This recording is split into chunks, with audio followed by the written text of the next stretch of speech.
ज्ञान गंगा गीता चैनल में आपका स्वागत है। संक्षिप्त श्रीमद् भागवत कथा अध्याय 6। छठवां अध्याय। सनत कुमार जी बोले, हे नारद जी, अब मैं तुम्हें श्रीमद् भागवत की कथा सप्ताह की विधि बतलाता हूँ। ध्यान देकर सुनो। इसके लिए आषाढ़ माह से अगहन मार्गशीर्ष तक उपयुक्त समय है। इसमें तिथि और नक्षत्र का विचार भी कर लेना चाहिए। ये विचार कर लेने के बाद धनवानों, सत्कर्मियों और अन्य योग व्यक्तियों को कथा श्रवण करने के लिए निमंत्रण भेजना चाहिए। जहाँ कथा कही जाए उस स्थान को स्वच्छ बना देने के बाद फूल और लताओं तथा तोरणादि से अच्छी तरह सजाकर ध्वजा स्थापित करनी चाहिए। कथावाचक बड़ा ही योग विद्वान, ब्रह्मचर्य निष्ठ तथा पाखंड रहित होना चाहिए। कथा सूर्योदय से प्रारंभ कर तीसरे पहर तक होनी चाहिए। साथ ही 5 ब्राह्मणों का वर्ण कर उनसे ओम नमो भगवते वासुदेवाय का सप्ताह भर जाप करना चाहिए। कथा के बीच में मल मूत्रादि बाधक न हो।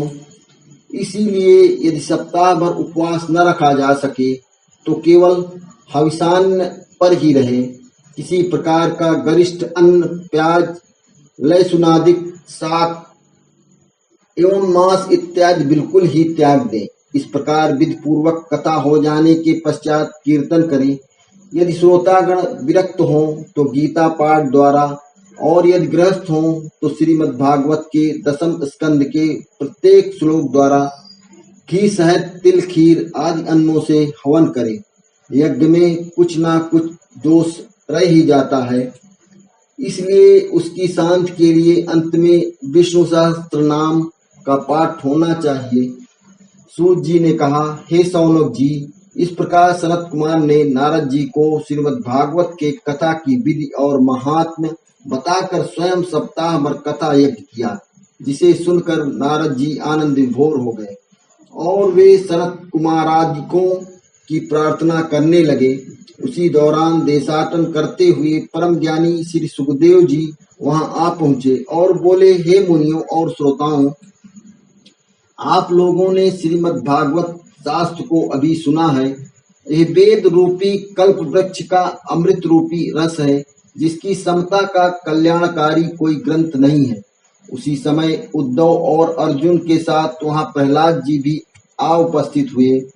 फिर क्या था, प्रहलाद जी विष्णु भगवान का गुणानुवाद गाने, उद्धव जी झांझ बजाने और नारद जी वीणा बजाने लगे। इस अलौकिक भक्ति को देखकर भगवान विष्णु प्रसन्न हो गए और प्रकट होकर बोले, तुम्हारी इस कथा और कीर्तन से मैं प्रसन्न हूँ, वर मांगो। इन लोगों ने कहा, हे प्रभु, हम केवल यह चाहते हैं कि यहाँ जहाँ भी कहीं श्रीमद् भागवत कथा हो वहाँ आप पधारें। भगवान ने एवं मस्तु कहा और अंतर ध्यान हो गए।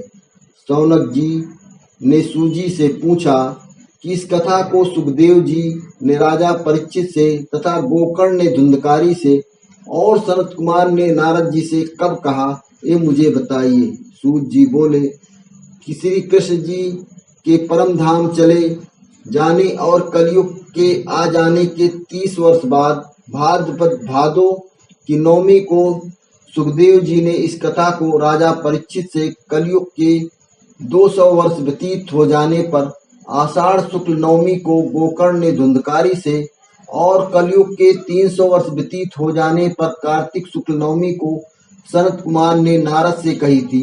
हे सौनक, इस कथा के महात्म्य को तुमसे कहाँ तक बताऊं? जो इसे सुनते हैं उसके लिए संसार में कुछ भी दुर्लभ नहीं है।